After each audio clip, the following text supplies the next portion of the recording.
number of the rib, we will name it typical rib, right? So each typical rib demonstrates this part, which is a little bit bigger than another body of the rib, and that will be the head of the rib. Next, narrow portion of the rib, neck of the rib. Next, projection of the rib, tubercle of the rib. Next, we have body of the rib. And we have this place when rib changes the passage from lateral to anterior one. And this place we named angle of the rib. And we mentioned the rib fractures are most often will happen very close to this region, very close to the angle of the rib. Now that is a little bit, because now I would like to show you the way of articulation of the head of the rib and tubercle of the rib with adjacent vertebra. I promise to do that on lecture. So, first of all, this vertebra belongs to which part of vertebra column? Thoracic part, of course. That is thoracic vertebra. How can I be sure that that is thoracic vertebra? Because it demonstrates these flat parts, these smooth parts, what we name costal facets or costal hemifacets, right? On the body, on posterior aspects of the body, and the same hemifacet, costal facet is present on transverse process. Now, I will join two vertebrae together.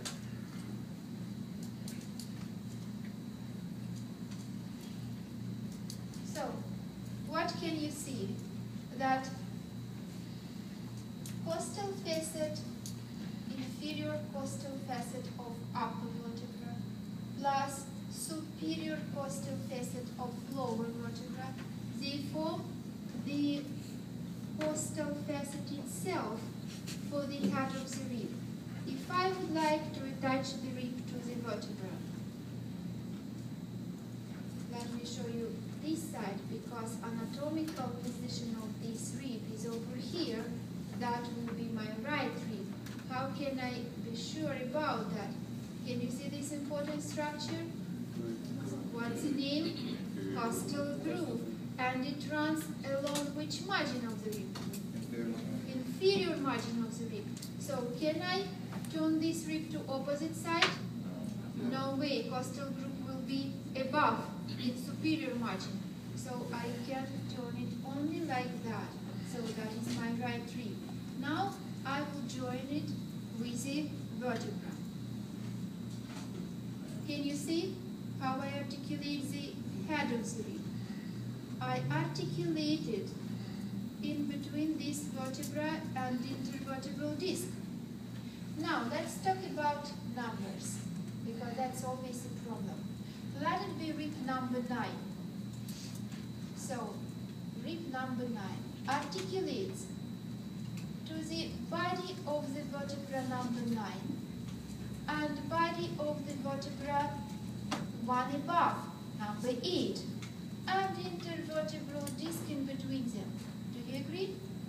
Yes. That's a way of articulation.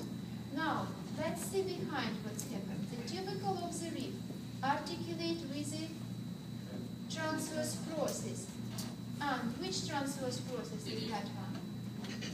Number 9, exactly. So, tubercle of the rib articulates to the same transverse process, same vertebral number. Any questions about that? No questions. Very good. Let's continue. Don't forget, please, one story about ribs, that if ribs articulate precisely with the sternum, what are they in classification? True ribs, exactly. We have true ribs from number 2 till number 7. What's the name of ribs which articulates not with the sternum but with upper costal cartilage? They are false ribs, exactly. Which kind of ribs I can't see here at all?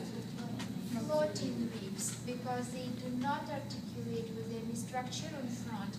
They have only articulation with the vertebra, but not with the ribs and sternum above and on front. Next, our material. Take a look on this specimen. Any idea what is that?